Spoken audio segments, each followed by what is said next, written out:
Muy buenas tardes a todas las personas que siguen esta transmisión. En nombre de la Alianza por una Vida Digna y el medio digital Surcos, les damos una muy cordial bienvenida al foro del día de hoy titulado Agua y agronegocio, problemática y desafíos. El tema del agua constituye un eje central en la vida de nuestro país, pues toca aspectos muy diversos que tienen que ver con la salud humana, la calidad de vida, siendo el acceso al agua un derecho fundamental de las personas y de las poblaciones.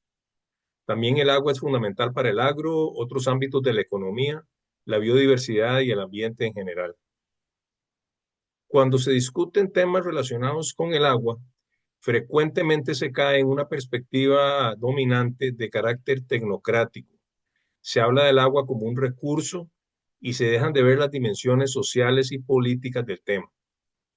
En el meollo de las discusiones sobre el agua subyacen los debates sobre el modelo de desarrollo prevaleciente y las relaciones de poder que determinan cómo se gestiona el uso del agua, a quienes beneficia dicho uso y a quienes perjudica.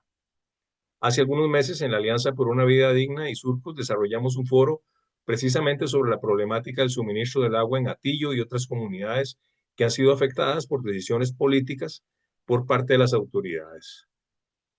Por la relevancia estratégica que tiene, no es casual que en el país se han generado importantes conflictos alrededor del agua. He mencionado los problemas de abastecimiento en ciertas comunidades que han motivado movimientos sociales en defensa del agua y del territorio. También se han dado conflictos relacionados con desarrollos turísticos, procesos de gentrificación que afectan el acceso al agua en diversas comunidades. La contaminación del agua por el excesivo uso de plaguicidas representa también un problema ambiental y de salud pública muy grave, así como la construcción de plantas hidroeléctricas y la minería, con la correspondiente afectación a los ríos y sus caudales. En este contexto complejo, el foro del día de hoy se centra en el impacto que tiene el agronegocio en el agua, específicamente en su acaparamiento por parte de grandes empresas del agronegocio y también en la contaminación de aguas superficiales producto del uso de agroquímicos por estas actividades. En el foro de hoy participan las siguientes personas. Alberto Gutiérrez, quien es geógrafo, docente e investigador de la sede de Occidente y el Centro de Investigaciones en Estudios Políticos, CIEP, de la Universidad de Costa Rica. Silvia Echeverría, quien es bióloga y zoóloga de formación, con maestría y doctorado en ciencias naturales, y es investigadora en el Instituto Regional de Estudios en Sustancias Tóxicas, IRET, de la Universidad Nacional. Silvia se ha dedicado al estudio de los efectos de las sustancias tóxicas, especialmente los plaguicidas de uso agrícola, sobre los ecosistemas acuáticos. Y también participa como panelista Clara Ramín, quien forma parte del movimiento Ríos Vivos de Costa Rica y es candidata a doctorado en la Universidad para la Paz. Les agradecemos a Alberto, a Silvia y a Clara el haber aceptado nuestra invitación. Asimismo, agradecemos a Hazel Garro por el apoyo en la logística de este foro y también les damos una cordial bienvenida nuevamente y agradecemos a todas las personas que siguen esta transmisión. El formato del foro será el siguiente. Inicialmente, las panelistas y el panelista harán sus presentaciones y seguidamente tendremos un periodo de preguntas y comentarios de parte de las personas que siguen la transmisión. Les solicitamos atentamente colocar sus preguntas y comentarios en el chat del Facebook Live de Surcos para luego ser compartidas cuando abramos el espacio de discusión. Sin más preámbulo, entonces le doy la palabra a Alberto Gutiérrez para que haga su exposición. Bienvenido, Alberto. Buenas noches, muchísimas gracias a Alianza por una Vida Digna y a Surcos por la invitación. Un saludo muy cordial a todas las personas que nos están acompañando. Yo voy a compartir una presentación. Eh, Me dicen si se mira bien.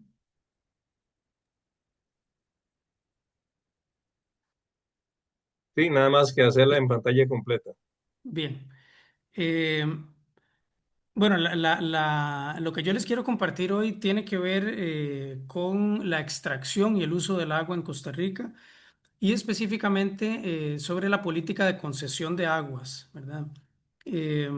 Esto tiene que ver con agronegocio porque como voy a mencionar más adelante, el riego agrícola es uno de los grandes usuarios del agua en Costa Rica a través de las concesiones.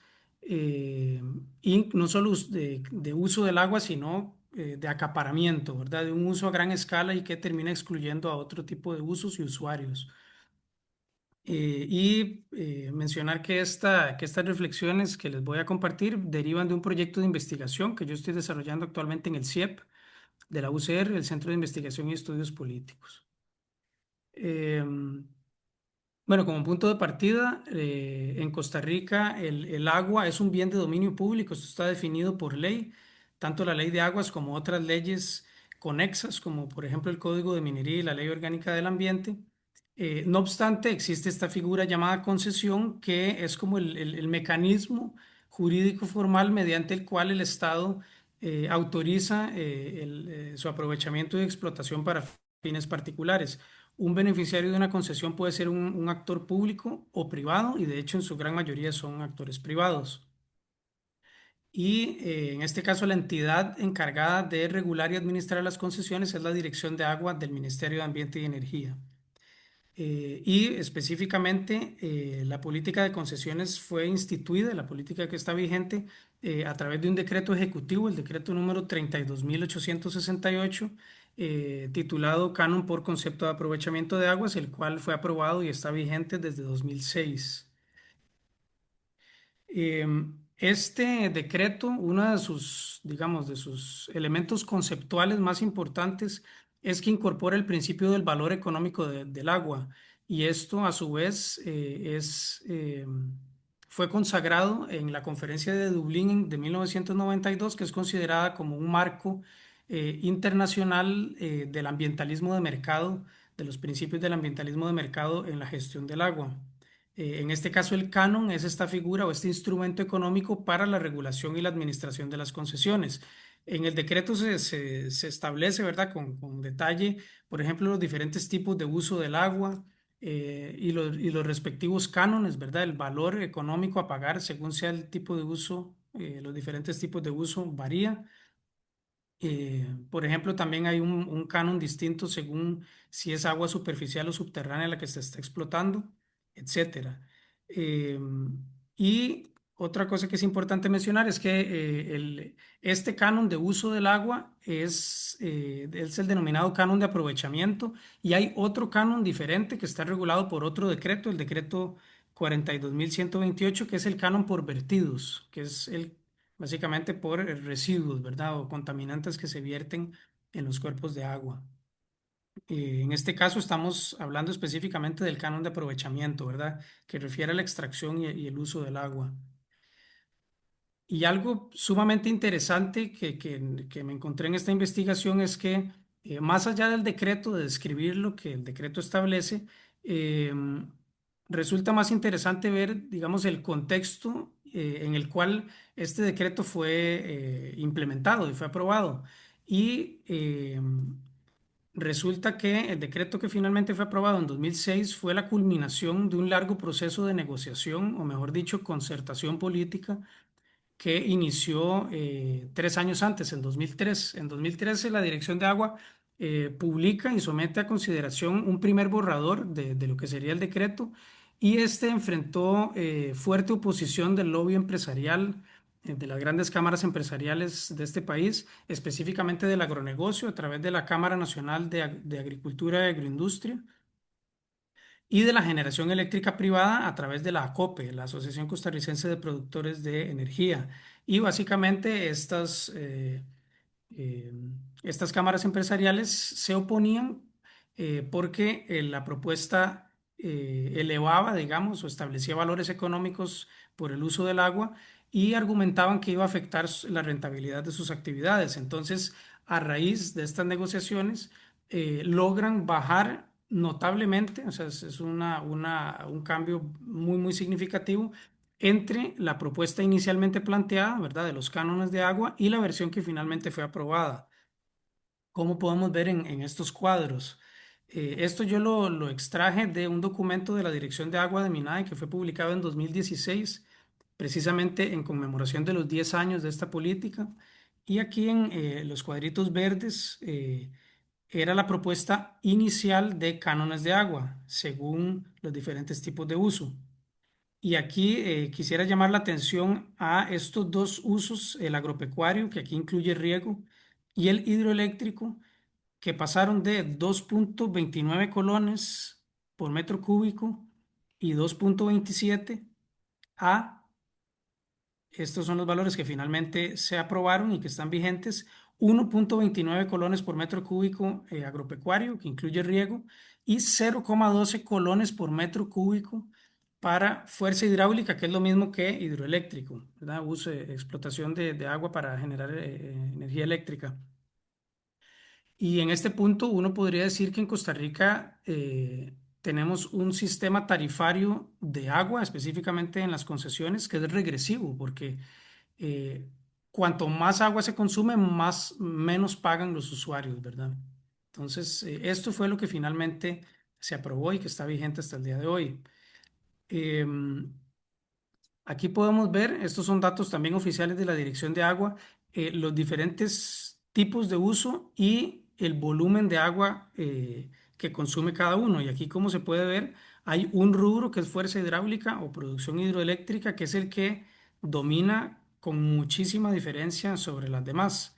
El 92,5% del agua dada en concesión corresponde con hidroelectricidad. No obstante, la hidroelectricidad o la fuerza hidráulica es lo que se denomina un uso no consultivo del agua. Eso quiere decir que después de que se utiliza, se devuelve a la fuente, ¿verdad? En este caso a los ríos. No por ello está libre de impactos, ya eso lo sabemos muy bien, está ampliamente discutido en este país que en aquella localidad donde se extrae el agua y donde se genera la actividad hidroeléctrica, el impacto es devastador, pero a fin de cuentas el agua vuelve al curso, ¿verdad? Pero como pueden ver, digamos, este rubro domina tanto que distorsiona un poco los números. Aquí podemos ver el uso del agua en lo que respecta solo a los usos consultivos. Y en este aspecto, en este rubro, lo que queda evidente es que hay un tipo de uso que domina también con muchísima diferencia sobre los demás, que es el riego, ¿verdad? El 81,3% del uso del agua, sin incluir hidroeléctricas, corresponde a riego y aquí hay que hacer la aclaración que esto básicamente es de, de- de grandes plantaciones de agronegocio, ¿verdad? Esto no pensemos que es el pequeño campesino que utiliza esta agua, ¿verdad? Estamos hablando de este modelo de agricultura comercial a gran escala, ¿verdad? Le sigue en segundo lugar el agua para consumo humano, pero con mucha diferencia, ¿verdad? Con 8,64% del total de agua concesionada. Entonces, en el marco de este proyecto de investigación del CIEP, eh, propusimos hacer como un estudio más localizado a través de dos casos. eh, en el Pacífico Central y en la zona sur. Y bueno, de esa manera pudimos como mirar el fenómeno ya como más de manera más anclada en los territorios. Y este ejercicio lo que arrojó, los resultados que arrojó es un claro acaparamiento del agua por parte de actividades extractivas. Entonces, los usos de riego, agropecuario, agroindustrial e hidroeléctrico concentran en estas dos áreas estudiadas un 98% del agua concesionada. Y en el otro extremo, el agua para consumo humano representa apenas alrededor del 1%. La asimetría realmente es muy notoria. Y como podemos imaginar, esta situación ha provocado, o esta gran desigualdad en la distribución y el uso del agua ha provocado numerosos conflictos socioambientales por el agua en estas dos zonas, a partir de los cuales han surgido organizaciones socioambientales de base comunitaria y de inspiración ecologista, específicamente la Alianza de Comunidades en Defensa del Agua en Punta Arenas, en Pacífico Central, y el movimiento Ríos Vivos en la zona sur, que el cual Clara aquí presente forma parte de este movimiento. Eh, entonces, estas dos organizaciones en específico han hecho críticas directas a la política de concesiones, ¿verdad? Han señalado esta injusticia hídrica y han hecho críticas frontales a esta política e inclusive han planteado propuestas alternativas de política pública que voy a hacer mención hacia el final. Bien, aquí algunos mapas que elaboramos en el marco de esta investigación. Aquí aprovecho para dar crédito al compañero Sebastián Ramírez, que es estudiante de la sede de Occidente de la UCR, quien labora como asistente de investigación y él fue el que elaboró esta cartografía. Eh, este es el área de estudio en Pacífico Central, que corresponde con cuatro cuencas hidrográficas, los ríos Lagarto, Guasimal, Sardinal y Aranjuez. Y este mapa es el mapa de las concesiones. Entonces, les cuento brevemente. Lo que hicimos fue tomar la base de datos de la Dirección de Agua de Minae, que está, dicho sea de paso, está de acceso libre en la web. Esta base de datos está georreferenciada, lo cual permite ubicar las concesiones en el mapa, ¿verdad? En el territorio. Y nosotros las clasificamos en función de dos variables, que es el tipo de uso, está representado por diferentes colores, y el volumen de agua concesionada representado con círculos de mayor o de menor tamaño.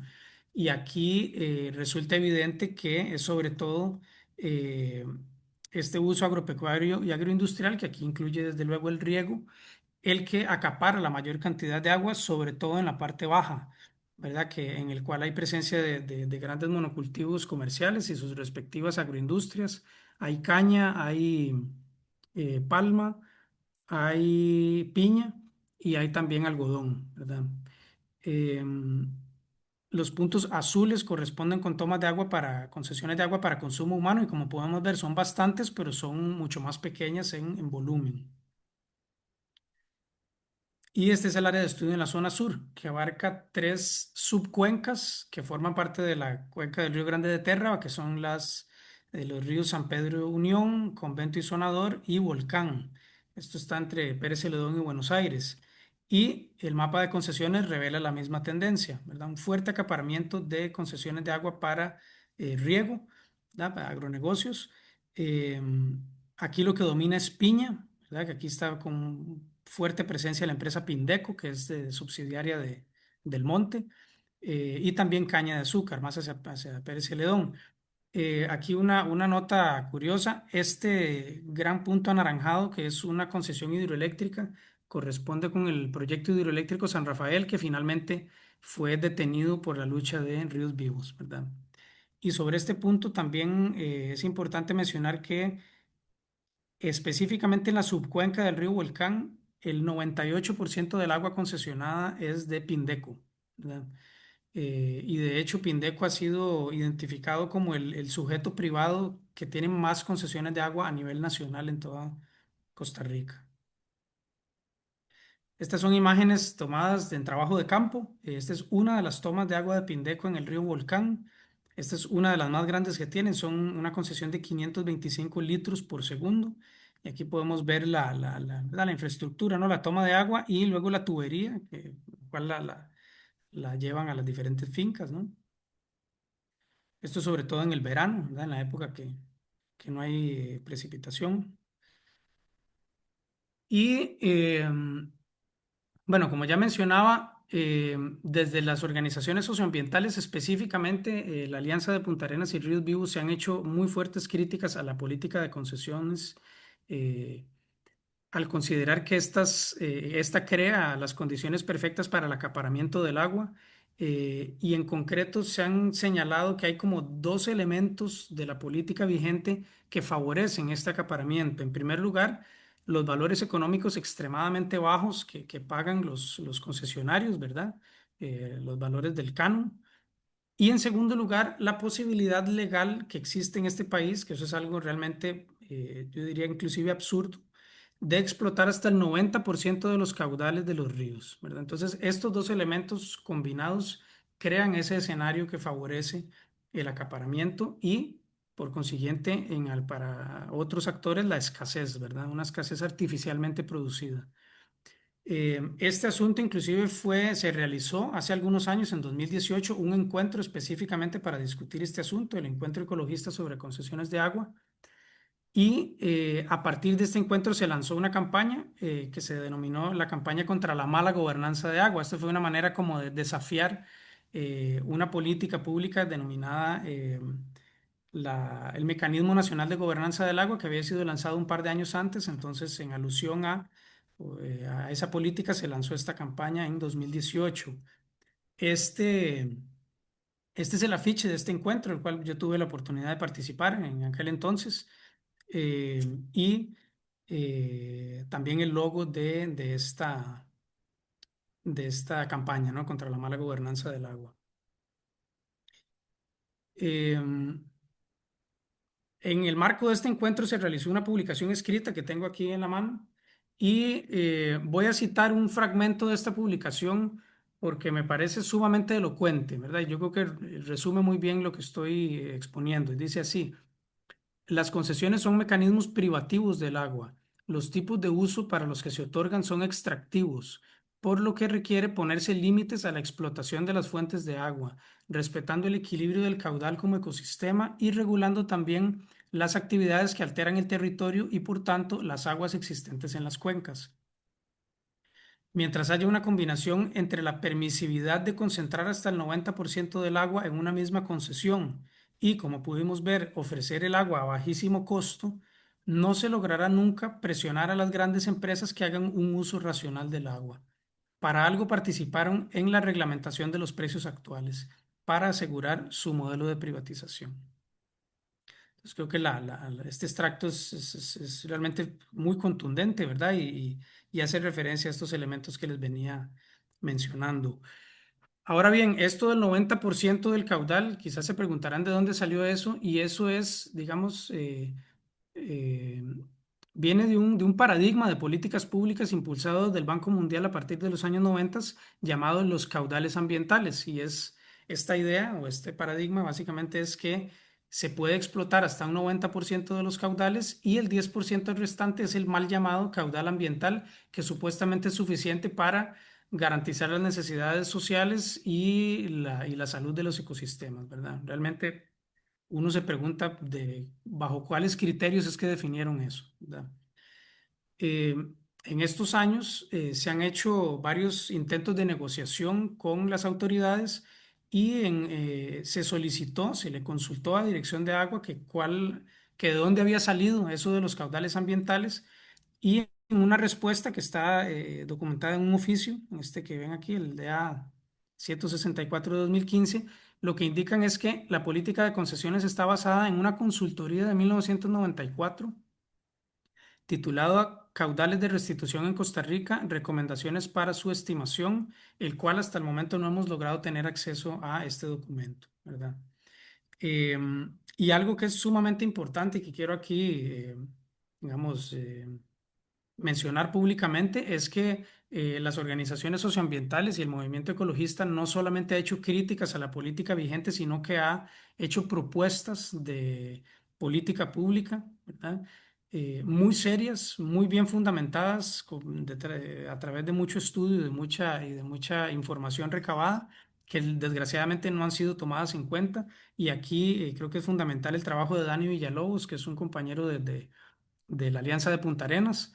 Él ha estudiado a fondo este tema y de hecho su tesis de maestría es fundamentalmente una propuesta para una política alternativa de gestión del agua en estas cuencas del Pacífico Central, y básicamente lo que él propone es tanto cobrar más por el canon como establecer regulaciones más estrictas por el volumen de agua extraído, ¿verdad? Em, Y ya para cerrar, bueno, reiterar una idea que he mencionado varias veces, y es que la política de concesiones en Costa Rica, tal como está planteada, tal como está, como funciona, realmente crea un portillo para el acaparamiento y la apropiación privada del agua. Esto es importante mencionarlo. Si bien en este país no ha habido una privatización en sentido estricto del agua, sí hay una privatización de facto, ¿verdad? En el cual, como hemos visto, son grandes actores económicos privados los que concentran los derechos de utilización del agua a través de concesiones. Esto habría que revisarlo, hay que revisarlo urgentemente, ¿verdad? Y algo que es muy paradójico es que estos discursos que dominan en nuestras instituciones, estos discursos y estas políticas de gestión del agua, se basan en esta idea se basan en una supuesta racionalidad técnica y científica, y si uno se pone a revisar con cuidado y a estudiar y a analizar la cuestión, en realidad esta política tiene bases técnicas y científicas sumamente débiles. ¿Verdad? ¿De dónde salió, repito, bajo qué criterio explotar el 90% del agua de un río es sostenible, ¿verdad? Eso hay que revisarlo con urgencia. Y bueno, haciendo eco de los planteamientos de Dani Villalobos, insistimos en la necesidad de regular y de limitar la explotación del agua. O sea, ahorita está, eh, como diría Galeano, el mundo patas arriba, en el cual básicamente los grandes actores económicos disponen del agua prácticamente sin límites para sus actividades y eso provoca grandes impactos en las comunidades y en los ecosistemas y habría que darle vuelta al asunto y priorizar las necesidades sociales y la salud de los ecosistemas y una vez que se respete eso, se asigna el agua a los concesionarios privados siempre y cuando eso no ponga en riesgo el bien común de las personas y de la naturaleza. Entonces, eso sería de mi parte. Espero que haya un buen intercambio al final. Muchas gracias. Muchas gracias, Alberto, por tu participación. Le doy la palabra ahora a Silvia Echeverría. Adelante, Silvia, y bienvenida. Muchas gracias. Buenas noches a todas las personas que estén viendo esta transmisión. Voy a compartir aquí la pantalla.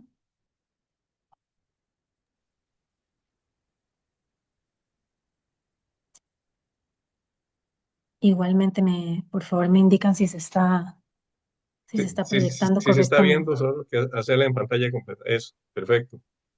Adelante. Ok. Bueno, em, pues lo primero tal vez que quería mencionarles es un poquitito, muy brevemente, sobre el instituto donde trabajo, que es el Instituto Regional de Estudios en Sustancias Tóxicas. Estamos en la Universidad Nacional. Y este es un instituto que originalmente arrancó como un programa de investigación en plaguicidas. Esto fue en el 98. Bueno, mejor dicho, en los 80s y inicios de los 90s y se constituyó ya como instituto en el 98. Pero tenemos investigaciones en el área de química ambiental, en salud humana, en el área de ambiente y ecosistemas, que sería donde estoy yo trabajando y también hay compañeros en la parte de diagnóstico y alternativas que están revisando siempre los datos de estadísticas de importación, de uso, de plaguicidas en este caso, y alternativas, ¿verdad? Otro tipo de soluciones para el combate, en este caso, de plagas o para tener otra forma de sistemas productivos. Entonces, nuestra mayor experiencia, aunque trabajamos con otro tipo de sustancias tóxicas también, una de nuestras líneas de mayor continuidad es precisamente el tema de los plaguicidas. Y bueno, entonces, desde nuestra investigación, ¿verdad? ¿Cuál sería la problemática en el caso de la agricultura intensiva y respecto al agua? Lo que hemos visto es que si ustedes ven esta gráfica, la línea azul oscuro nos indica el número de hectáreas cultivadas que ha tenido el país en los últimos 40 años más o menos. Y la línea rosada nos dice el consumo de plaguicidas. En este caso estamos hablando de toneladas de ingrediente activo, que el ingrediente activo es el pedacito del plaguicida como tal, ¿verdad? Del producto formulado que se aplica en campo, hay una parte que es la que se conoce que tiene la toxicidad para las plagas. Entonces, lo que estamos viendo acá es que estas mismas, aproximadamente 450.000 hectáreas, las teníamos ya a inicios de los años 2000, con un uso de plaguicidas en ese terreno de más o menos 4.000 toneladas de ingrediente activo, que igual es un montón, ¿verdad? Pero actualmente, en los últimos años, a partir, digamos, del 2014-2015, se está aplicando en el mismo terreno 3 veces más cantidad de plaguicidas, de ingrediente activo. Entonces, ¿qué es lo que ocurre después de las aplicaciones o en el proceso de las aplicaciones? Que puede haber procesos en los que se dispersan esos plaguicidas fuera de las fincas. Una forma es la deriva, que es el transporte por aire de esas pequeñas gotitas muy finitas, ¿verdad? De los plaguicidas que pueden dispersarse por el aire y por el viento. Luego podemos tener también lo que llamamos escorrentía, que es cuando llueve, y como en este país llueve un montón, toda el agua que escurre por las laderas de las montañas y por los drenajes de las plantaciones y va a llegar a las aguas superficiales, ¿verdad? A las quebradas, a los ríos, etcétera. Y la otra forma también es que hay una parte de esa agua que llueve, ¿verdad? Y que eh, se mezcla con los plaguicidas y eso entra también en el suelo. Se filtra por el suelo y puede llegar inclusive a las aguas subterráneas. Entonces, les voy a hablar sobre algunos estudios donde vemos alguna evidencia de esta dispersión, ¿verdad? De esta dispersión de los contaminantes en el agua. Tomando en cuenta que, si ustedes recuerdan el ciclo del agua, tenemos agua en el aire, ¿verdad? Vamos a tener agua en el suelo, vamos a tener agua también en el mar y, y también en los ríos, ¿verdad? Por supuesto. Entonces, como les decía, que llueve tanto, uno de los ambientes, de los ecosistemas acuáticos donde más hemos evidenciado la presencia de plaguicidas es en los ríos y en las quebradas. Esto es un estudio que analizó más de 1000 muestras de agua tomadas en muchos diferentes puntos del país entre el 2009 y el 2019. Ahora tenemos otras investigaciones que ya no están, ¿verdad?, metidas en esta publicación. Pero aquí lo que vimos fue que en ese periodo de tiempo y en esas muestras se detectaron más de 85 diferentes ingredientes activos o tipos de plaguicidas. Y de esos, lo que también observamos es los plaguicidas que ustedes ven con letras más grandes son los que estuvieron más frecuentemente en las muestras de agua. Entonces, por ejemplo, un plaguicida como Diuron, que es un herbicida, es de los que se utilizan para acabar con las malezas, por ejemplo, aparecía en más del 20% de las muestras. Es decir, es un plaguicida que está muy distribuido, ¿verdad? Y que aparece muchísimo en las muestras de aguas superficiales, de ríos y quebradas. Asimismo, ametrina, diacinón y clorpirifos son insecticidas. Hay fungicidas también en esta lista, muchísimos. Y de estos 85 plaguicidas, en este estudio vimos que por lo menos 32 estaban en concentraciones o en cantidades, si se quiere, que eran suficientemente altas para generar un riesgo o generar efectos en los organismos acuáticos, ¿verdad? Entonces, esta es una lista muy grande que ustedes no los van a poder leer de todos los plaguicidas, pero entonces ustedes pueden ver que algunos de ellos estaban en concentraciones o en cantidades más elevadas que el resto, ¿verdad? Todos los que están de la rayita negra para abajo, acá, eran plaguicidas que estaban, todas estas fueron detecciones que tenían menos de 1 microgramo por litro. Los que estamos viendo tienen más de eso y pueden llegar hasta 7.5 microgramos por litro. Y tuvimos algunos casos particulares, detecciones donde se alcanzaban concentraciones muy altas, de más de 10, 20 y hasta 40 microgramos por litro, que en este tipo de sustancias que tienen una toxicidad muy alta, es una concentración altísima en el ambiente.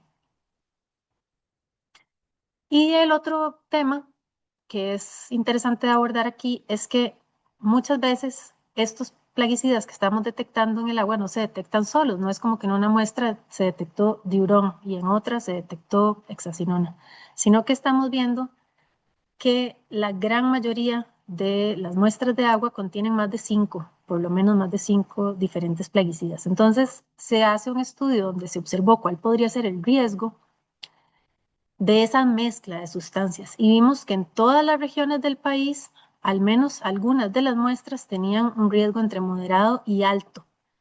Y este riesgo era principalmente importante para productores primarios, que son, por ejemplo, todos los organismos que hacen fotosíntesis, las microalgas, las plantas acuáticas, ¿verdad? Las algas. Y el otro grupo que se veía muy afectado son los invertebrados, como por ejemplo, la gente podrá pensar en los camarones de río, ¿verdad? En las conchitas. em, y el tema con esto es que estos dos grupos de organismos dentro del ecosistema acuático son la base de las cadenas alimentarias. Entonces, esto genera desbalances en todo el ecosistema, ¿verdad? Al ser sustancias que presentan toxicidad para estos grupos base de las cadenas alimentarias. Bueno, entonces, esos plaguicidas que llegan a los ríos también, evidentemente, pueden llegar aguas abajo, por ejemplo, a zonas lagunares, como en este caso es la Laguna Madre de Dios. Tal vez ustedes, algunos estén familiarizados con la problemática que ocurre ahí. Allí hemos detectado muchos plaguicidas, pero este es un proyecto que tenemos ahora monitoreando lagos y en esta Laguna Madre de Dios se han detectado por lo menos 38 diferentes residuos de plaguicidas. Es un sitio que aún así es muy biodiverso y, y es, bueno, ¿verdad? La conexión es una laguna costera y es la conexión precisamente con el mar, con la zona. Y acá es un sitio donde lamentablemente tenemos denuncias de mortalidades masivas de peces con mucha más frecuencia realmente de lo que esperaríamos y de lo que quisiéramos. Este año me parece que hemos atendido por lo menos 4 o 5 eventos fuertes de mortalidad de peces y son cosas muy, muy lamentables que están ocurriendo en esta zona. Los ríos drenan hacia el mar y acá tenemos algunos estudios donde estamos detectando residuos de plaguicidas también en las desembocaduras de algunos ríos. Por ejemplo, este es un caso en el Golfo Dulce, donde se detectaron varios diferentes plaguicidas. Y también en el Caribe, este es un caso interesante porque es un efecto indirecto. Lo que vemos es que en este estudio lo que estaban midiendo eran metales, no estaban midiendo residuos de plaguicidas. Pero resulta que hay un metal en particular, que es el manganeso, que sí está en una concentración mucho más alta que todos los demás metales en esta parte del Caribe, donde se analizaron algas marinas, esponjas marinas y sedimento. Y resulta que el manganeso es una parte de la molécula del fungicida mancozeb, que es el que se aplica semanalmente en plantaciones de banano, plátano, en la zona del Caribe precisamente. Entonces, acá tenemos un efecto que es probablemente indirecto, ¿verdad? Al aplicarse este fungicida en las plantaciones bananeras y llegar a los ríos y salir, a través de los ríos, salir también a la costa, ese plaguicida se rompe y al romper deja libre esa molécula de manganeso que está eh, apareciendo en estos otros compartimentos ambientales, ¿verdad? Y bueno, ¿qué pasa cuando encontramos o qué pasa con los organismos acuáticos y con los ecosistemas acuáticos cuando tenemos este tipo de sustancias? Lo que hemos visto es que, por ejemplo, en ensayos que hacemos en el laboratorio, con muestras ambientales, es decir, vamos al río, tomamos una muestra de agua del río, la llevamos al laboratorio y exponemos o ponemos organismos del laboratorio en el agua del río. Y hemos observado que para algunos sitios podemos tener mortalidad de nuestros organismos de laboratorio o también podemos tener limitaciones en el crecimiento, por ejemplo. Algunas muestras ambientales, igualmente de ríos, han producido, por ejemplo, efectos en la reproducción de los organismos. Y esto lo que significa es que esto nosotros lo trabajamos con esta microcrustáceo que se llama Daphnia magna y que es conocido como pulga de agua. Y esta pulguita de agua es un organismo que sirve de guía. En muchos estudios a nivel internacional se utiliza. Pero la idea es que él sea como una guía de qué tan sensibles son los invertebrados, ¿verdad? Que viven en el agua ante este tipo de sustancias. Y entonces en este caso lo que estamos viendo es que cualquier organismo que en campo tenga una sensibilidad parecida que la pulga de agua puede estar enfrentando problemas de reproducción en el campo. Y esto va a hacer que sus abundancias, ¿verdad? La cantidad de organismos que viven en ese sitio vayan disminuyendo poco a poco hasta que podría ser que eventualmente desaparecen de esos ecosistemas que están afectados por la contaminación. También hemos visto disminuciones importantes en la biodiversidad y también cambios en la composición de los organismos. ¿Y a qué me refiero con esto? A que, por ejemplo, en los sitios donde no tenemos contaminación por plaguicidas, vamos a tener ciertos organismos que son muy sensibles y que están muy bien en esos sitios. Y en cuanto hacemos los estudios en zonas que tienen contaminación por plaguicidas, vamos a ver que esos organismos sensibles ya no están en esos ambientes, desaparecen. Y por el contrario, tenemos más cantidad de organismos que son tolerantes o que resisten a esa contaminación. Entonces vamos a ver un cambio, ¿verdad? En la composición de ciertos grupos de organismos a otros grupos de organismos que son más tolerantes. Y en ese caso, pues se pierde también, ¿verdad? Una parte importante de la biodiversidad.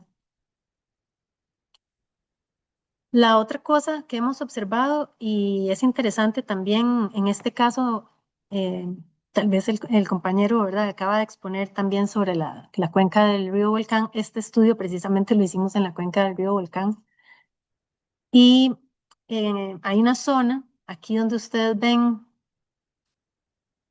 el circulito rojo, que es una quebrada que todas sus aguas, todos sus afluentes están dentro de una zona donde hay una producción bastante fuerte de piña, como mencionaba el compañero. Hay otras zonas donde hay caña de azúcar también, que él decía, ¿verdad? Y otras zonas de los ríos que tienen una muy buena protección en la zona alta, porque estas cuencas limitan en sus partes más altas con el Parque Internacional La Amistad. Entonces, bueno, pero esta quebrada resulta que tiene una contaminación, especialmente en la época lluviosa, cuando llueve muy fuerte y tenemos este fenómeno del escurrimiento, escurren sedimentos, ¿verdad? Partículas de suelo, escurren también los fertilizantes y los plaguicidas.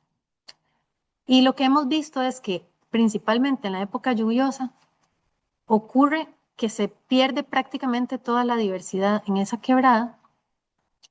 Y ahí lo que nosotros vemos es que hay una limitación, es decir, aunque en el resto de la cuenca hay una biodiversidad muy alta, los organismos ya no pueden entrar a vivir en esa quebrada en particular durante la época lluviosa y se forma lo que nosotros vemos como una fragmentación del hábitat, en ese caso, ¿verdad? Acuático, que es cuando no podemos pasar desde la cuenca baja hacia ciertos afluentes por una barrera de contaminación, ¿verdad? Antes el compañero habló de las represas hidroeléctricas, esas son la más clásica barrera física, ¿verdad? Es una barrera porque es una pared y los organismos no pueden pasar. En este caso vemos una quebrada donde la barrera es tóxica, que es un ambiente tan feo, tan desagradable, que los organismos dejan de entrar, no pueden entrar allí. O los que están probablemente escapan o mueren eh, por, la, por esa contaminación en ciertos momentos del año. Y otra cosa que hemos visto también es que existen cambios en las respuestas de comportamiento de los organismos. Y este es un estudio donde vimos que un pez, cuando estaba expuesto a cierto plaguicida, que es un insecticida, que genera daños en el sistema nervioso, cuando estaba expuesto a este plaguicida, él era más lento para escapar de un depredador. Y entonces eso, de nuevo, lo que nos indica es que un organismo como este en el campo, aunque el plaguicida no esté en una cantidad que lo pudiera matar, que también hemos visto que ocurre, ¿verdad? Pero aunque no esté así, aunque la concentración sea más baja, lo que sí puede ocurrir es que al volverlo más lento, sea más fácil que otros se lo coman. Y entonces, de nuevo, vamos a ir experimentando disminuciones en las poblaciones de esos organismos. Les mencionaba al principio, ¿verdad?, que los plaguicidas en las fincas pueden infiltrar, o sea, pueden filtrarse a través del suelo y llegar a las aguas subterráneas. Y tenemos varios estudios. Este año hubo también muchas discusiones acerca del agua subterránea y las aguas de consumo humano en la zona de Cartago. Ustedes tienen que haberse dado cuenta. Y nosotros tenemos acá también, pues, algunos datos de sustancias que se han detectado en agua subterránea, en muestras de Matina, Siquirres, Cartago, Zarcero también. Y son varias sustancias que tienden a ser, las que se disuelven muy fácil en agua, tienden a ser peligrosas de irse hacia las aguas subterráneas, ¿verdad? Porque las que tienden a pegarse un poquito más a las partículas de materia orgánica en el suelo se quedan atrapadas un poquito más de tiempo en el suelo y las que se disuelven muy rápido en agua se van infiltrando con el agua muy rápidamente hasta las aguas subterráneas. Silvia, 3 minutos. Perfecto. Entonces, bueno, aquí vemos que hay por lo menos dos plaguicidas que sí fueron prohibidos ya por esta misma condición. Y se pueden dispersar por aire también, lo que les hablaba de la deriva. Acá es estudios donde se vio que los plaguicidas pueden llegar a zonas que estén muy cerca, a menos de 100 metros de las fincas, pero también pueden llegar hasta 1 kilómetro de distancia de las fincas, por aire, moviéndose por aire. Y en otros estudios hemos visto que pueden transportarse a través de las corrientes de aire en la atmósfera, pueden ir mucho, mucho más lejos, a largas distancias. Y esto, volviendo un poquito al tema de los lagos, que es una de las últimas investigaciones que estamos haciendo, ha sido muy interesante. Tenemos estos lagos, este de la izquierda es la laguna del volcán Barba y el de la derecha es la laguna Ditkevi en el Parque Nacional Chirripó. Ambas están en zonas muy, muy altas, rodeadas únicamente por bosque, ¿verdad? Sin ningún tipo de actividad humana más que la visitación. Y aquí en la Laguna Barba detectamos estas sustancias y en la Laguna Ditkevi del Parque Nacional Chirripó se detectaron todas estas sustancias plaguicidas. Y acá la explicación es precisamente que todos esos plaguicidas están llegando hasta arriba a través de las corrientes de aire atmosférico y llegando incluso a contaminar este tipo de ambientes prístinos, ¿verdad? Que estamos haciendo un esfuerzo muy grande a nivel del país por su conservación. Así es que, conclusiones, ¿verdad? Tenemos que los plaguicidas son contaminantes muy claros en las aguas, en todas las partes del agua en Costa Rica. Creemos que en la regulación se ha minimizado mucho los efectos de la contaminación, no se le está dando la relevancia que tiene. Se tiene que reanalizar cómo es el sistema de producción agrícola que queremos a nivel nacional. Para nosotros en el instituto urge incentivar la agricultura de bajos insumos y la agroecología. Y necesitamos también avanzar en el tema de la atención de las denuncias por las mortalidades de fauna. Hoy, de casualidad, es el Día Mundial del No Uso de Plaguicidas, 3 de diciembre. Así es que esto es. Muchísimas gracias de mi parte. Muchas gracias, Silvia, por tu presentación. Y a continuación le doy la palabra a Clara Ramín para que haga su exposición. Adelante, Clara. Muchas gracias. Em,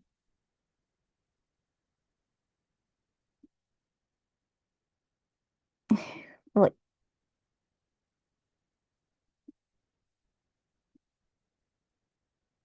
¿Se puede ver?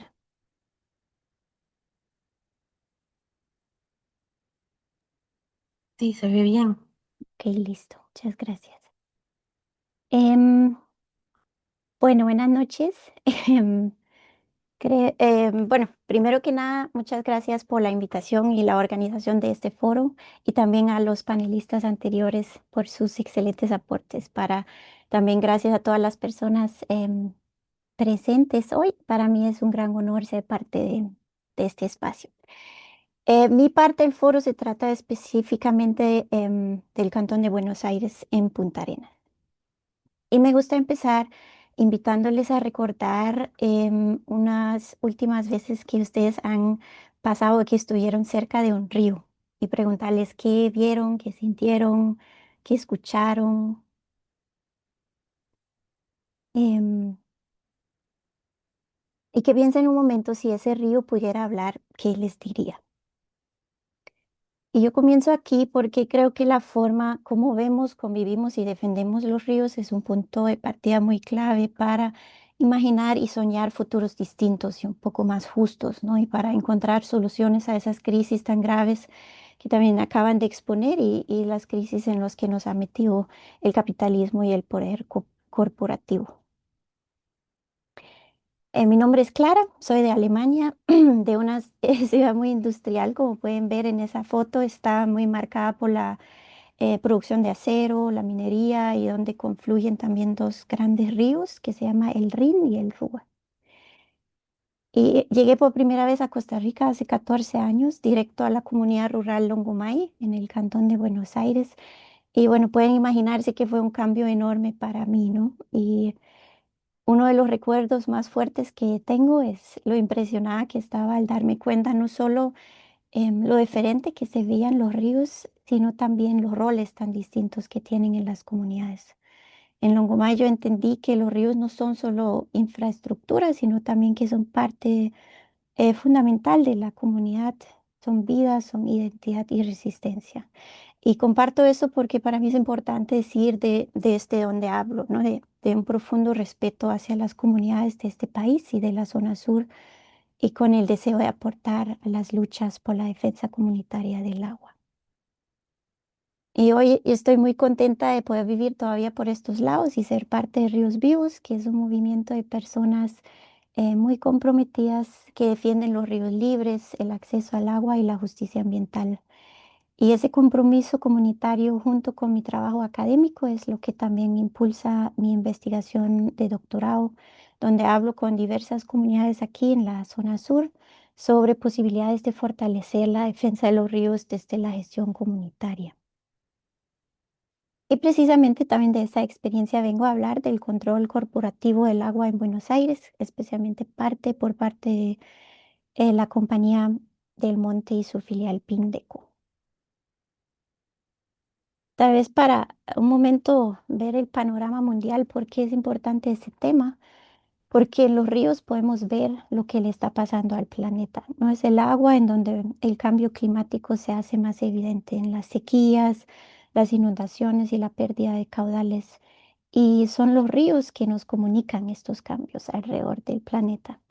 Y hoy lamentablemente también los ríos son uno de los ecosistemas más degradados del planeta y por eso podemos decir que la crisis climática es también una crisis del agua y de los ríos.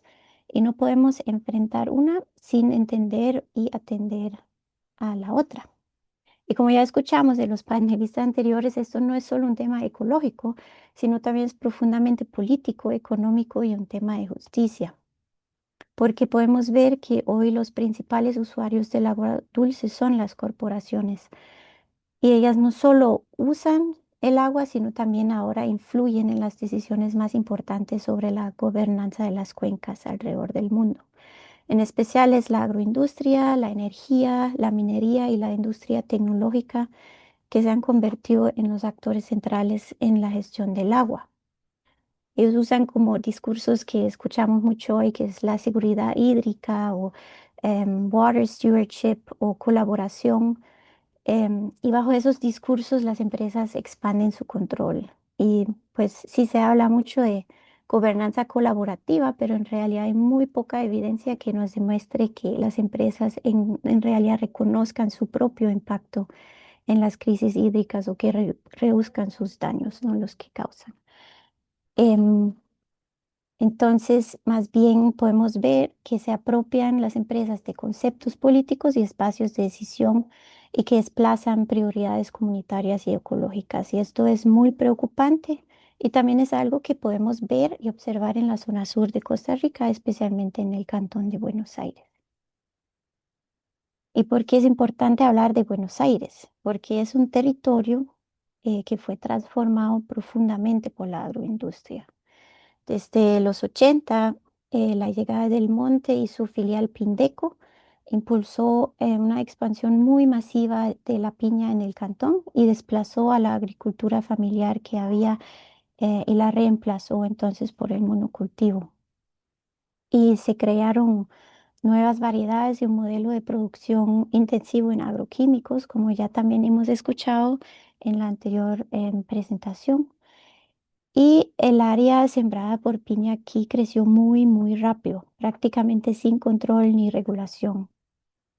Y bueno, aunque es importante también reconocer que hoy hay más hectáreas de piña sembradas en otras regiones del país, como está la zona norte o la zona Caribe Norte, pero fue en Buenos Aires donde comenzó este proceso. Y desde aquí entonces se extendió al resto de Costa Rica. Y hay algo más que es muy importante que lo hace distinto Buenos Aires, es que aquí, a diferencia de otras zonas del monte, concentra casi toda la producción. Eso quiere decir que una gran parte de la tierra y del agua y del trabajo están en manos de una sola empresa. Y cuando tanta decisión se concentra en un solo actor, también ahí se concentra el poder, ¿no? Y esto genera grandes dependencias económicas, pero también cambió mucho la forma de vida de las comunidades y transformó el paisaje. Pero también siento que es justo decir, importante mencionar que Buenos Aires es un cantón muy rico en muchos sentidos. Es un cantón muy grande con una extraordinaria biodiversidad. Es parte de la zona de amortiguamiento del Parque Internacional La Amistad. Tiene un enorme potencial hídrico y también una diversidad cultural única que incluye 6 territorios indígenas que sostienen muy fuerte la defensa ambiental, conocimiento y también la relación con el agua que llevan ya siglos en este territorio. Pero bueno, también es importante mencionar que junto a toda esta riqueza conviven realidades muy duras, aunque Buenos Aires es también uno de los cantones con mayor desigualdad del país y con las tasas más altas de desempleo, especialmente entre las mujeres. Y eso es importante mencionar porque así vemos que mientras que el monte es el empleador más principal o más grande del cantón, eso no necesariamente se traduce en bienestar, ¿no? La dependencia del monocultivo em, es muy grande y profundiza también la vulnerabilidad y deja a muchas familias en situaciones de pobreza forzada, sin alternativas económicas reales o también importante, sin el control sobre los recursos de su propio territorio. Y bueno, por supuesto, este modelo produce una cadena de impactos también ambientales, económicos, que no son asumidos por la empresa, sino que se externalizan hacia las comunidades y también la naturaleza. ¿Y por qué eso es clave para entender el control corporativo del agua? Y es porque cuando no existen regulaciones ni para detener la expansión descontrolada de las plantaciones, ni para limitar los tipos y las cantidades de agroquímicos, lo que queda desprotegido no son solo recursos en abstracto, sino son las fuentes de vida. Son las nacientes, los sistemas comunitarios de abastecimiento de agua y los suelos que sostienen los ecosistemas. Y sabemos que la mayoría agroquímicos que se usan por Del Monte, como ya también hemos escuchado, son altamente tóxicos para los suelos, los ríos y también los acuíferos. Y el problema es que después de décadas de un uso continuo, ya esos impactos no desaparecen, sino se acumulan.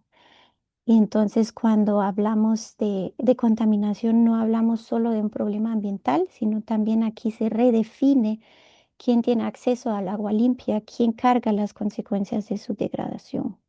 Y además también, como acabamos de escuchar, porque el agua fluye, las consecuencias no solo se quedan en las comunidades alrededor de las plantaciones, sino también viajan junto con el agua. Y en este caso de Buenos Aires podemos ver que el agua contaminada sigue su camino hasta el humedal Terrabasierpe, que es un territorio donde gracias a la resistencia comunitaria que ha habido últimamente no hay piña sembrada hoy, pero aún así las aguas y los sedimentos que bajan desde la cuenca media desembocan ahí, ¿no? Entonces afectan directamente a pescadores y a las piangüeras y comprometen a la salud de los manglares, em, que como sabemos no son solo importantes para la vida marina, sino también son muy importantes barreras naturales frente al cambio climático. Y se puede ver realmente viajando por el humedal, la degradación que han causado los químicos de la piña.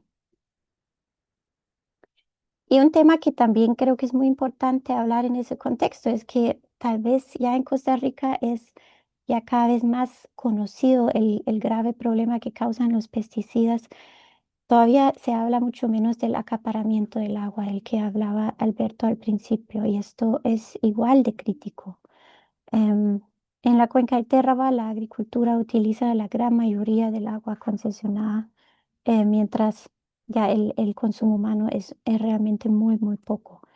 Y en la época seca son especialmente cuando los volúmenes que se desvían para el riego de la piña son enormes y afectan directamente la disponibilidad de agua para las comunidades.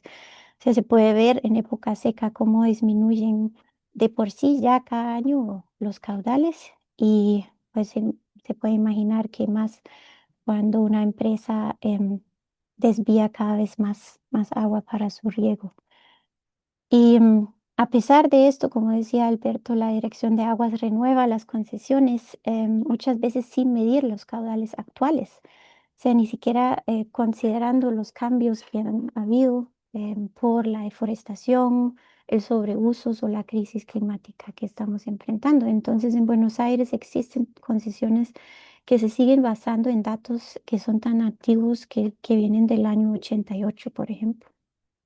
Y un ejemplo aquí claro es la subcuenca de Volcán, que ya vimos también en la presentación de Alberto y es la principal zona piñera del cantón. Y ahí Del Monte tiene 7 concesiones que le permiten extraer 1.270 litros por segundo de 3 ríos que son el río Cañas, Ángel y Volcán. Y solo para poner eso en dimensión, quiere decir que el agua que Del Monte toma en un solo minuto podría abastecer a una persona durante más de un año. Entonces, el resultado es que el 98% del agua concesionada de la subcuenca de Volcán se destina exclusivamente al riego de la piña. Entonces, ¿qué nos quiere decir eso? Eso nos quiere decir que el agua aún se asigna como si fuera infinita y que las decisiones que se toman favorecen a una sola empresa sin garantizar que se quede suficiente agua para las comunidades y para los ríos y los ecosistemas.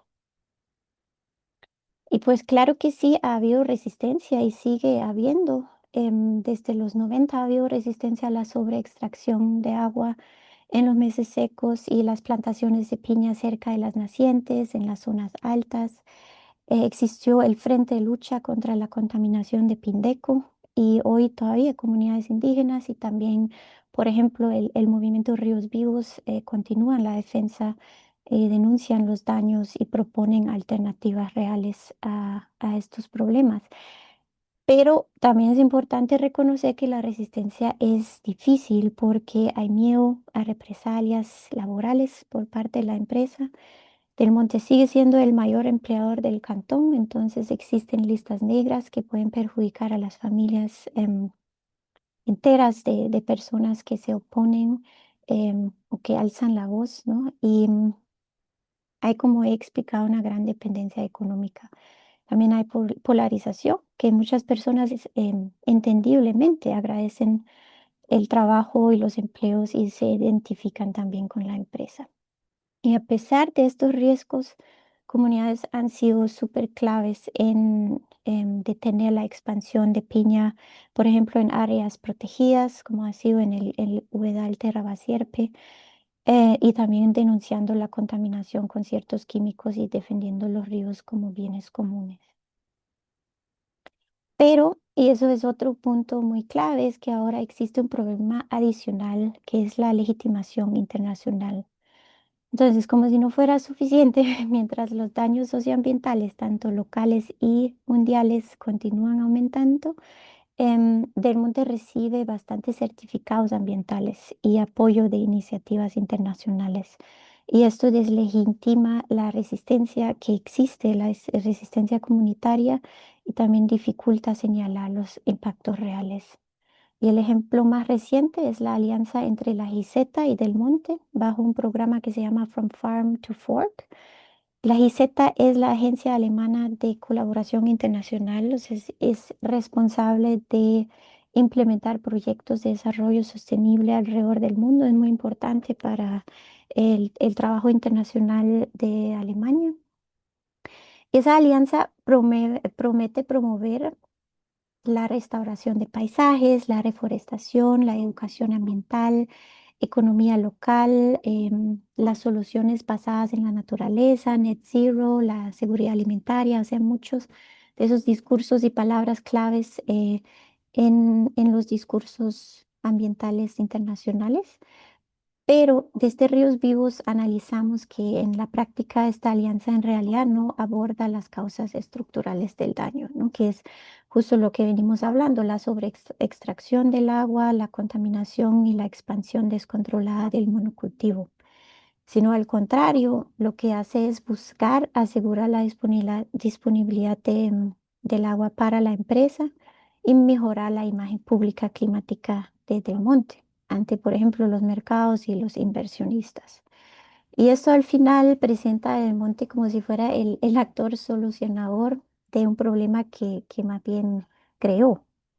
Y las consecuencias de eso son muy graves porque se cierran las discusiones sobre alternativas reales, comunitarias, transformadoras, y se consolidan las estructuras de poder corporativo en la región y sobre todo pues sobre el agua.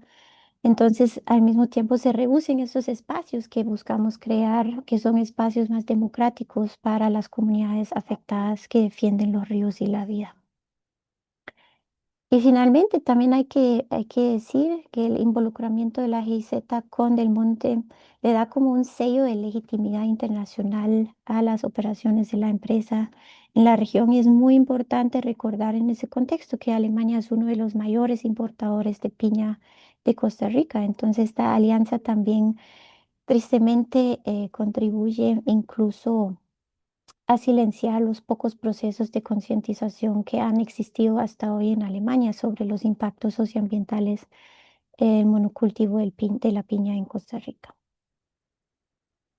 Y esto es importante porque si lo volvemos a poner en el contexto global, vemos que defender el agua hoy es profundamente peligroso. América Latina es la región más letal del mundo para quienes defienden el ambiente, y pues sabemos las resistencias frente a megaproyectos extractivos hidroeléctricos. Por ejemplo, las personas enfrentan violencia, criminalización, discriminación, y los pueblos indígenas están especialmente expuestos porque están siempre en la primera línea de las luchas por la justicia ambiental y territorial. Y tristemente Costa Rica no es la excepción. Entre 1975 y 2020, 13 defensores del ambiente fueron asesinados en el país. Y más recientemente en este mismo cantón de Buenos Aires seguimos lamentando los asesinatos impunes de los líderes indígenas Sergio Rojas y Jerry Rivera. Entonces yo quisiera cerrar con algo que me parece muy fundamental, que espero que ha demostrado esa presentación, es que no podemos esperar que los gobiernos, las alianzas público-privadas ni el mercado resuelvan la crisis del agua y de la vida que estamos enfrentando, que es una crisis cuyas raíces son estructurales y que no se soluciona con certificados ni promesas de sostenibilidad ni proyectos que mantienen el mismo modelo extractivo, sino más bien las alternativas más transformadoras nacen en las comunidades y los territorios mismos. Vienen, por ejemplo, de las comunidades organizadas, de los territorios indígenas y rurales que defienden sus ríos y vienen de los movimientos sociales que todos juntos ya han sostenido estas luchas durante décadas. Entonces, si vemos las comunidades, vemos que la gente ya está creando alternativas, está defendiendo fuentes de agua, organizando asadas, regenerando bosques, litigando, haciendo monitoreo comunitario, resistiendo concesiones injustas y lo hacen a pesar de los riesgos existentes. Y pues no deberían enfrentar esa lucha solas. El rol del Estado, por ejemplo, de la academia, de la cooperación, de la sociedad internacional, es proteger y fortalecer estas acciones que ya se están haciendo y no sustituirlas ni cooptarlas y tampoco entrar como con soluciones que se han desarrollado lejos de los mismos territorios. Y por eso pienso que apoyar estas luchas es clave para construir justicia hídrica y territorial. Y defender el agua sí es peligroso precisamente porque quienes más la cuidan son quienes tienen menos protección. Y por eso pienso que se necesita, uno, la participación real de comunidades en la toma de decisiones, ya que ellas son las que realmente conocen y saben lo que está pasando en las cuencas. El reconocimiento de los ríos como bienes comunes y no como recursos de ser explotados según la lógica del mercado. Necesitamos abrir más espacios, nuevos modelos económicos y de gestión del agua que parten del cuidado de la vida y de la diversidad y las relaciones que sostienen los territorios y también pues reconocer que nada de esto será posible sin alianzas entre comunidades, organizaciones, instituciones, movimientos y también académicos comprometidos porque ninguna lucha aislada puede sostenerse frente a estructuras tan grandes. Y al final, pues los ríos nos enseñan también algo muy esencial, es que todo fluye y que en la defensa de los ríos también fluye la posibilidad de nuevos caminos para proteger la vida y el futuro. Y así que pienso que preguntémonos más seguidos si los ríos pudieran hablar, qué nos dirían y qué queremos hacer al respecto. Muchas gracias. Muchas gracias, Clara, por tu presentación y muchas gracias a Alberto y a Silvia también por sus presentaciones, que dan mucho tema para discutir ahora en esta segunda parte de esta actividad. Voy a permitirme leer algunas de las opiniones que han expresado las personas que siguen esta transmisión y incluso algunas preguntas para las panelistas y el panelista. Elena Salas menciona, me interesaría tener contacto con los líderes o lideresas de ambas organizaciones comunales para valorar un trabajo en conjunto. Yo no sé si Alberto y Clara podrían ahí colocar en el chat alguna dirección o contacto para que Elena se ponga en contacto con estas organizaciones. Eh, y también Elena dice, escuchando la presentación de Alberto, que correcto, se trata de una privatización de facto. Luego, Isabel Méndez dice lo que sucede en la zona norte de Cartago, donde están contaminadas las fuentes de agua potable. Y también dice, y aún así la ministra de Salud y Acueductos y Alcantarillado suben los parámetros de contaminación. Es un relajo, un gran riesgo para el ecosistema y la salud de las personas. Precisamente doña Isabel participó en un foro de la Alianza por una Vida Digna y Surcos, donde se discutió este tema de la modificación de la ley que fija los mínimos aceptables para los valores aceptables para contaminantes plaguicidas en el agua y ha sido Isabel una luchadora importante en su comunidad en Cartago. Elena Salas dice, todo esto es para favorecer las transnacionales de piña y melón. Eh, Mario Mora pregunta, dejo esta pregunta abierta, Tienen estudios del agua, esto es para Silvia. Tienen estudios del agua en Upala por las piñeras que hay ahí. Y Luis Daniel Ureña Alvarado menciona, gracias por crear estos espacios de conciencia. ¿Qué hacen como organizaciones para promover una agricultura sostenible y agroecológica? ¿Qué hacer para crear esa conciencia de la sociedad de la importancia de consumir productos con una producción libre de pesticidas? Yo quisiera comentar, ante este comentario de don Luis Daniel, que precisamente el foro anterior de la Alianza por una Vida Digna y Surcos fue sobre el tema de soberanía alimentaria y economía social solidaria. Y se presentaron ejemplos y casos de organizaciones que trabajan precisamente en la agricultura orgánica, en la agricultura comunitaria. Bueno, ese foro va a estar pronto colocado en en la página de YouTube de la Alianza por una Vida Digna, de manera que don Luis Daniel puede consultar este foro y contactar a las personas que ahí se participaron. Don Francisco Alfaro hace un comentario que voy a leer. Dice, es fundamental tener en cuenta, sobre todo los habitantes del Valle Central, que la contaminación de las aguas, especialmente las subterráneas, no proviene únicamente del uso de plaguicidas. También se origina de las excretas humanas asociadas al desarrollo urbanístico en zonas de recarga acuífera, donde el manejo de aguas residuales se realiza principalmente mediante tanques sépticos. Un estudio reciente del Laboratorio de Hidrología de la UNA y la ESPH, dirigido por el hidrólogo doctor Ricardo Sánchez, evidenció que el acuífero Barba, una de las principales fuentes de abastecimiento para la población del Valle Central, presenta niveles de nitratos derivados de excretas humanas que superan los límites establecidos en el Reglamento de Calidad de Agua. Y dice, esto confirma que la alerta por contaminación hídrica no se restringe al ámbito rural, sino que afecta también a las áreas urbanizadas. Un comentario muy importante. Don Luis Monge Arrieta, perdón, dice, el SINAC establece una estrategia para la conservación y uso sostenible del recurso hídrico 2021-2026. En ese planteamiento se basa en principios teórica y políticamente correctos. ¿Cómo hacemos para visualizar estos temas críticos que deberían ser los ejes de los planes para la gestión del recurso hídrico?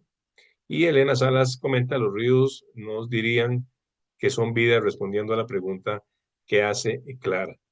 Bien, le doy la palabra ahora a las panelistas y el panelista por si quieren referirse a algunos de estos comentarios y bueno, en el caso de Silvia específicamente a la pregunta relacionada con la contaminación en la región norte. Bueno, voy a contestarle al, al señor sobre lo de los datos de Upala. Nosotros hicimos en esa zona hemos trabajado poco, al menos a nivel de aguas subterráneas. Sí estuvimos en la zona, no exactamente hacia el lado del refugio de vida silvestre Caño Negro, y estuvimos en esa zona también por los chiles, y ahí había ciertamente bastante cultivo de piña, de cítricos también, y nosotros hicimos análisis en algunos pozos y algunos tanques de las asadas. Y en aquel momento, pero esto fue 2015, digamos, 2015, 14, ya pasaron 10 años, ¿verdad? Entonces habría que ver. No detectamos plaguicidas en esas muestras de agua subterránea. Lo que habíamos visto más bien eran algunas contaminaciones precisamente por coliformes, etcétera, porque el manejo de los pozos a veces en algunos de los asentamientos urbanos no estaban muy bien, pero entonces esa sería la respuesta sobre las aguas subterráneas en este momento. Sí hay en ríos, sí tenemos más muestras por el Plan Nacional de Monitoreo de Aguas Superficiales.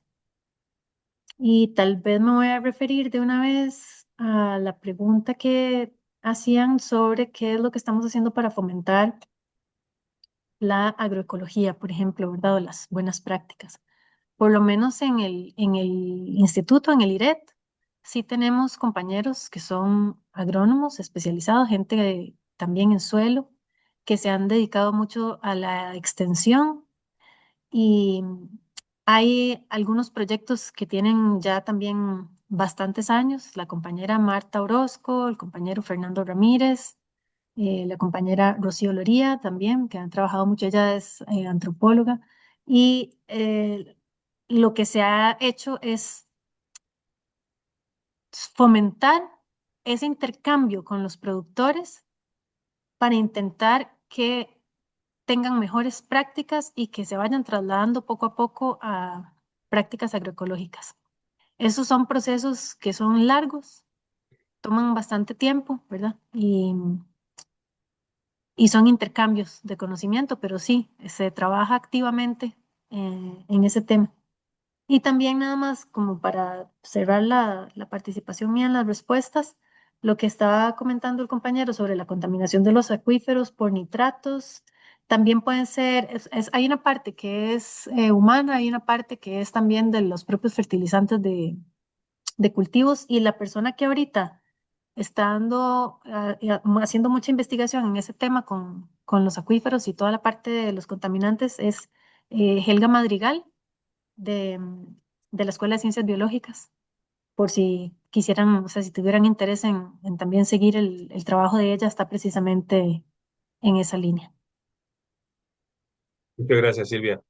Yo quisiera complementar el esfuerzo que se hace en el país en agricultura orgánica y en economía social solidaria y mencionar que también en la Universidad de Costa Rica hay un programa muy dinámico, muy activo de economía social solidaria que aglutina una gran cantidad de esfuerzos comunitarios en todo el país en este tema de la agricultura orgánica y la economía social solidaria, de manera que es importante rescatar estos esfuerzos en medio de toda la problemática que hemos estado analizando.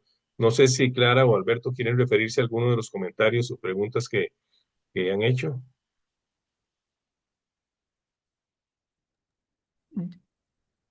Adelante, Clara.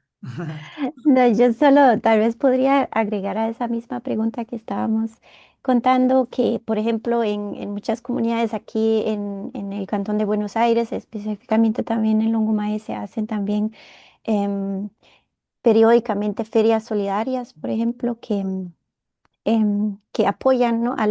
Así los vecinos de las comunidades se compran productos locales como agrícolas o tal vez ya productos un poquito más procesados, pero en las casas para apoyar y conocer también qué hace cada quien en sus jardines. Pero también Ríos Vivos, yo sé que hay aquí gente como Luis Monge que está escuchando, que sabe mucho más que yo, pero Ríos Vivos también tiene un proyecto sobre biofiltros que tal vez un día se pueda hacer otro foro sobre lo que están haciendo en diferentes comunidades, instalando biofiltros y educando sobre ese tema que está también obviamente muy ligado a la agricultura y la agroecología.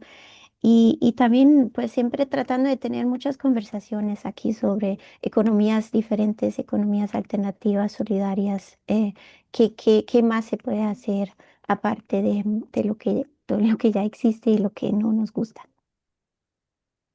Gracias, Alberto.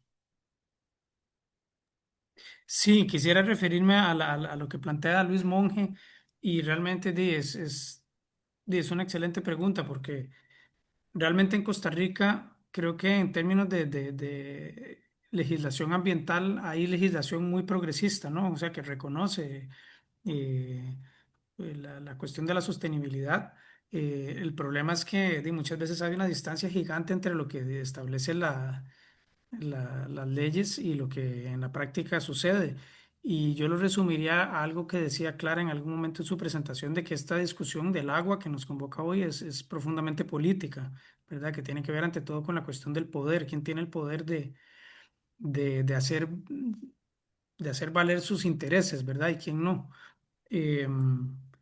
Y yo pienso que desgraciadamente no puede haber democracia política o sostenibilidad ambiental en medio de una dictadura económica, que es lo que lamentablemente nos gobierna. Y en este tema del agronegocio es muy evidente, ¿no? Cómo en Costa Rica el agronegocio tiene raíces históricas muy profundas y tiene un poder muy fuerte sobre el Estado, ¿verdad?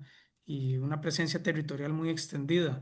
Ahora, para no caer como en pesimismos o en posiciones paralizantes, yo creo que justamente la salida es como la construcción de poder popular y democrático, ¿verdad? Y la construcción de un tejido social comunitario que sea una, digamos, una barrera o que ponga límites a este poder corporativo tan fuerte, ¿verdad? Que hay en algunas zonas del país, como por ejemplo en el sur, que hemos hablado hoy. Y de la mano con la construcción de poder popular, yo creo que también otra tarea fundamental es el fortalecimiento y la defensa de las instituciones públicas y el Estado de Derecho, ¿verdad? Porque, por ejemplo, la Dirección de Agua, bueno, yo fui muy crítico en mi presentación, pero también uno, o sea, yo he visto que ahí hay personas genuinamente preocupadas y comprometidas con el cuidado del agua y que simplemente los recursos institucionales de los que disponen se quedan muy cortos ante lo grande que son los desafíos y los problemas, ¿verdad? Estamos hablando que para la zona sur hay dos personas, dos técnicos encargados de procesar todo lo que son denuncias relacionadas con concesiones de agua, por ejemplo. Entonces, aunque hubiera, y la hay en algunos casos, esa intención, de hay un problema estructural también que tiene que ver con todo una apropiación privada del Estado, ¿verdad? Cierro mi comentario con una anécdota que me comentaban personas de la Dirección de Agua en una entrevista y que, bueno, un problema que yo no mencioné es que además de que la ley es muy permisiva, también hay un problema muy grande de extracción ilegal, ¿verdad? De extracción de agua sin concesión o que se extrae más de lo que la concesión permite. Y hubo un caso en Guanacaste, me comentaban que una persona realmente había incurrido en una falta. Se hizo todo un proceso en el plano penal inclusive y el castigo a esta persona era, creo que tuvo que comprar una impresora para una escuela, algo por el estilo, después de años de trámites en tribunales, ¿verdad? Entonces, el asunto es muy complejo y yo creo que sí, lo que corresponde es que como ciudadanía nos hagamos más presentes en estos espacios. Eh, sí, no tomar, digamos, no asumir sin cuestionamientos, ¿no? Estas políticas que vienen desde arriba. Y abonando en esto que comenta Alberto, Luis Monge también dice aclarar que las políticas y estrategias gubernamentales tienen una narrativa llena de conceptos como conservación, equidad, ecosistemas, etcétera, pero invisibilizan las falencias que tenemos como país en su gestión. Y Isabel Méndez comenta, y lamentablemente los agricultores no hacen conciencia. Yo creo que es un comentario muy interesante porque tiene que ver con la necesidad de difundir más todo este tipo de problemática en las comunidades y los grupos organizados, generar una socialización mayor de este tipo de temas y de problemas para pues expandir la conciencia sobre esto. Elena Salas dice la apropiación del agua por parte de la cadena de hoteles que dejan sin agua a las comunidades aledañas, ¿verdad? En algunos de los foros que hemos hecho aquí en la Alianza por una Vida Digna y Surcos se ha discutido el tema de la gentrificación y el tema de la problemática en las comunidades costeras también, que involucra, por supuesto, el agua. Ahí Clara Ramín coloca el correo de Ríos Vivos para la persona que está solicitando esa información. Es riosvivoscr@gmail.com. riosvivoscr@gmail.com. Ahí puede hacer contacto con las personas. Perfecto, ya está compartido en el chat de la transmisión. Y sí sería muy bueno que se hiciera ese contacto para establecer estas redes entre diferentes organizaciones. Yo quería comentar que recientemente, precisamente, eh, se celebró la famosa COP30, ¿verdad? Esta reunión global para analizar la problemática ambiental. Hubo personas de Costa Rica que estuvieron ahí, inclusive de Ríos Vivos, y vamos a organizar un foro sobre ese tema. Pero según entiendo, y los panelistas me pueden aclarar, eh, este tipo de reuniones globales ha caído también en una zona, digamos, de mucha influencia de la gobernanza de parte de los grandes sectores privados e interesados en este tipo de temas y se ha desdibujado, digamos, el espacio de crítica y de cambio que supuestamente deben representar este tipo de actividades. Esta COP30 se efectuó en Belém de Pará, en Brasil, ¿no? Un lugar muy adecuado para esta temática ambiental, y pues sí hubo cosas positivas, pero también hubo muchas críticas, de manera que esto que dice Clara del, del, digamos, el control de la gobernanza del agua por parte de las grandes empresas transnacionales es un tema muy importante que ha sido denunciado a nivel internacional. Incluso en alguna oportunidad se organizó también un foro sobre ese tema, y es un tema al que hay que hacerle frente porque se está perdiendo entonces ese espacio y está teniendo mucho control estas grandes sectores transnacionales en la organización y la gobernanza del agua. Rebeca Baglio comenta, hace falta mayor participación comunitaria, promover declaratorias de cantones libres de agroquímicos en las municipalidades. Y Alberto tiene la palabra. No, quisiera ampliar sobre otra cuestión relacionada con lo que mencionaba antes y con lo que acaba de mencionar de las COP.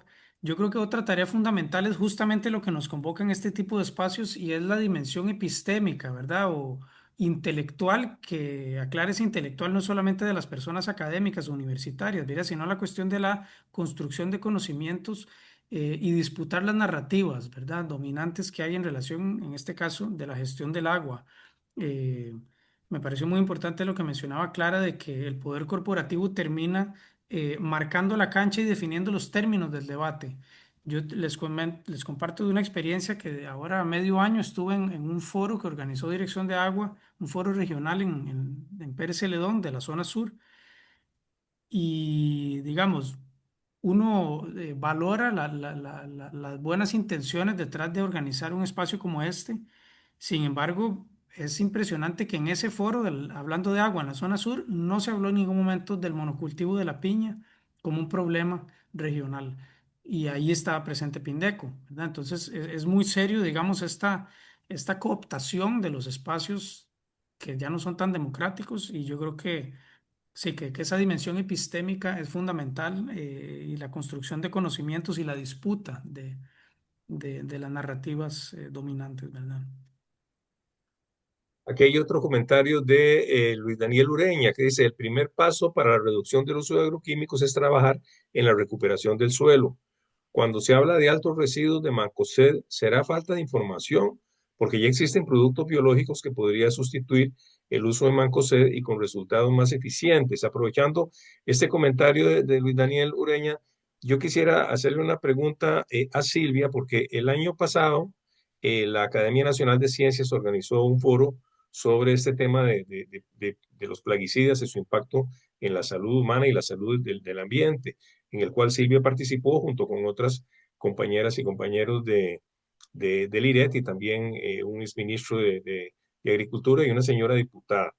Y en ese foro, de las cosas que se plantearon era precisamente, bueno, la gran cantidad de plaguicidas llamados, si tengo correcto el nombre, moléculas altamente peligrosas que se usan en Costa Rica y que ya habría posibilidades de sustituir, como está comentando don Luis Daniel, esos plaguicidas por otros. Y la pregunta más bien que le hago a Silvia es si después de esa actividad que fue hace más de un año, y recuerdo que en esa ocasión la señora diputada que participó planteó que estaba de camino un proyecto de ley. ¿Ha habido cambios en la legislación que hayan mejorado esta situación o seguimos en el mismo escenario que se habló en ese foro? Ok, primero tal vez la consulta de don Luis Daniel. El Mancozeb, de hecho, es el fungicida más importado en el país, es el que más se utiliza y el que más se importa. Y lo están utilizando, se sigue utilizando mucho en muchos cultivos, pero principalmente en banano. Y lo que hacen es que lo mezclan con otros fungicidas, ¿verdad? Y hasta el momento me parece que a nivel de las plantaciones más grandes no se ha, quizás ellos internamente estén haciendo algunas pruebas, ¿verdad? Con otras con otro tipo de productos, pero hasta el momento siguen utilizándolo y lo que hacen es mezclarlo con otros tipos de fungicidas. Una semana se fumiga el mancozeb con, por ejemplo, un fungicida sistémico, otro día se, se va a aplicar con un fungicida de otras características y eso es para tratar de evitar la resistencia, ¿verdad? De los hongos. Hacen como mezclas diferentes de sustancias, pero sí, sí que lo siguen utilizando muchísimo. Y con respecto al proyecto de ley de la diputada Katia Cambronero, bueno, que estaba en la corriente, hasta donde entiendo, no ha avanzado más allá. A nivel de nuestro interno, por ejemplo, siempre seguimos moviendo, ¿verdad? Y tratando de nuevo de fomentar que ese tipo de sustancias se vayan dejando de utilizar. La otra presión más o menos fuerte ha sido de mercado, porque me parece que en los mercados europeos hay muchas de esas sustancias que están empezando a ser banderas rojas, ¿verdad? O a estar prohibidas de que no pueden utilizarse en los cultivos que ellos importen, ¿verdad? Los productos que ellos importen tendrían que estar libres de algunas de estas sustancias. Entonces, por ahí quizás la presión de ese lado haga que se muevan las cosas un poco más rápidamente que la presión política interna. Y nada más que ahorita me acordé también cuando usted estaba hablando, cuando hablaba Alberto de la Dirección de Aguas y el tema que usted mencionaba ahora también de la COP y cómo las decisiones muchas veces son políticas y qué cosas se podrían también ir cambiando. Una de las cosas que hemos hablado en algunos espacios es que, por ejemplo, yo considero que los drenajes de algunas de las plantaciones son en realidad vertidos. Mucha de la normativa, ¿verdad? El canon de vertido no aplica a este tipo de contaminación de la agricultura porque se considera contaminación difusa. Sin embargo, hay muchas plantaciones que la estructura de los canales hace que lleguen a un solo punto de salida que cae a un agua superficial, ¿verdad? Llámese quebrada o río. Y en esos casos, desde mi punto de vista y algunos de los compañeros, consideramos que es una contaminación puntual y que pudiera empezar a considerarse un vertido y entonces cambiar un poco, ¿verdad? La forma en la que se regula ese tipo de contaminación. Ujú. Perfecto. Tengo otro par de comentarios aquí. Luis Monge dice, en ese foro al que se refirió Alberto, en la zona fuimos los participantes los que problematizamos con temas como actividad piñera, plaguicidas, gentrificación, acaparamiento de las concesiones, etcétera. Isabel Méndez menciona, acá en la zona norte se sigue utilizando el cloratonil a pesar de estar prohibido, lo cual es una información pues muy preocupante. Quisiera también retomar que en el foro ese que hago mención, que participó Silvia el año pasado, una colega de Silvia, del IRET también, la doctora Berna Van Wendel, presentó la problemática de esta de la contaminación por plaguicidas desde el punto de vista de la salud humana y los datos que presentó fueron realmente, yo diría, espeluznantes, ¿verdad? En cuanto al impacto que tienen en diferentes aspectos de la salud humana en estas comunidades, incluso en niños y niñas. Yo quisiera aprovechar un comentario que hizo Alberto sobre el asunto epistémico, eh, que, eh, que me parece muy interesante y tal vez Clara puede hablarnos algo porque mencionó algo en su presentación, el hecho de que en algunos países en Sudamérica y sobre todo específicamente en Ecuador y Bolivia y sobre todo por una acción política de comunidades indígenas y grupos indígenas, eh, se incluyó en, en las constituciones que los ríos son sujetos de derechos. Yo no sé si podrías comentar un poquito de eso porque me parece un concepto filosófico fundamental, ¿verdad? Que va en abono de lo que presentaste. Sí, claro. Bueno, especialmente como usted ha mencionado, en muchos países, más que nada de lo que se llama el sur global o de América Latina, están surgiendo nuevas propuestas también para enfrentar las crisis que estamos enfrentando. Y una de esas es el movimiento de los derechos de la naturaleza. Y dentro de esto, de este movimiento destacan mucho los proyectos o casos en los que ríos han recibido derechos. Y yo creo que eso es algo muy valioso que tiene también en Costa Rica, mucho sentido pensarlo y analizarlo más a fondo, ¿no? ¿Qué podría significar esto ya a largo plazo para las personas, para los ecosistemas, como de darles del derecho a existir, a regenerarse, por ejemplo, darle a un río el derecho a fluir? Y pues obviamente entonces entramos de una vez a todos esos temas que estamos hablando, ¿no? La contaminación, el acaparamiento de agua, pero al mismo tiempo también siempre es importante, creo, de ser sinceros y también entender que esto también tendrá algunos límites, ¿no? Y que también se pueden ver en casos que han habido tal vez territorios con mucho conflicto.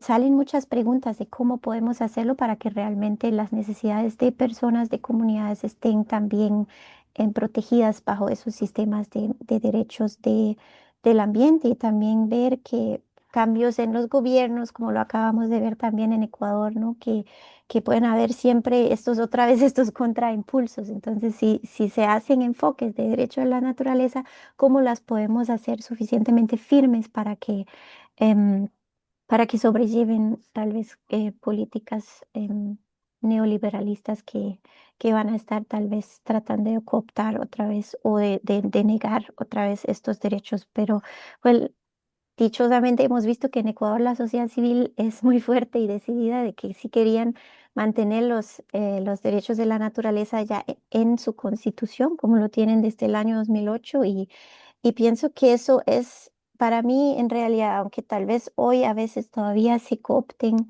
son soluciones que tienen límites. Para mí es filosóficamente es una idea muy valiosa de pensar más allá de las necesidades humanas, sino también pensar en el mundo no humano, que todos somos parte de un mismo sistema, ¿no? Y que nadie puede existir sin el ambiente y inclusive los derechos humanos no tienen sentido si no existen em, los ecosistemas intactos que nos sostienen a todas y todos.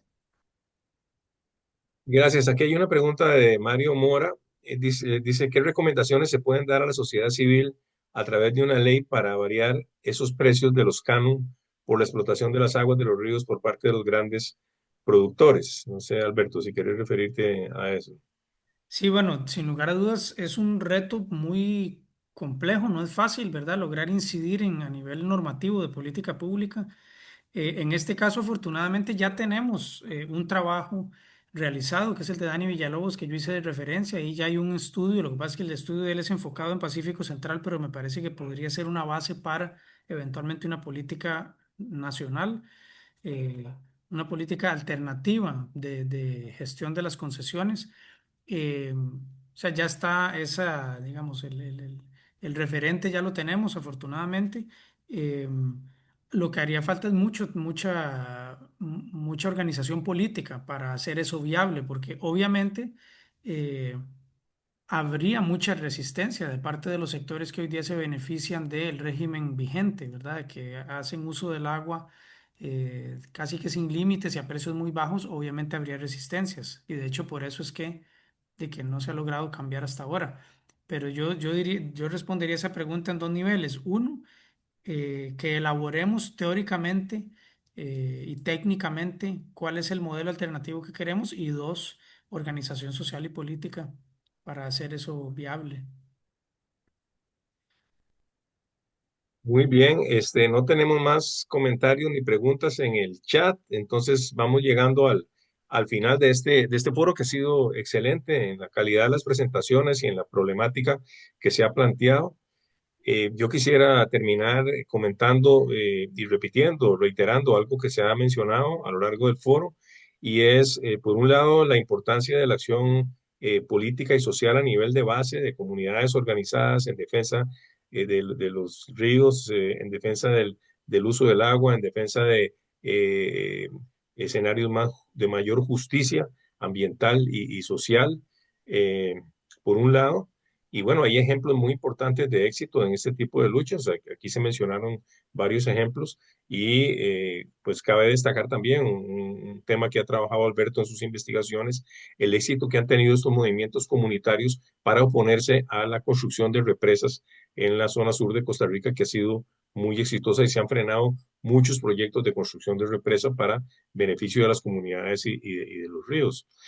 Por un lado eso, pero también me parece muy importante ver diferentes niveles de organización y de acción política.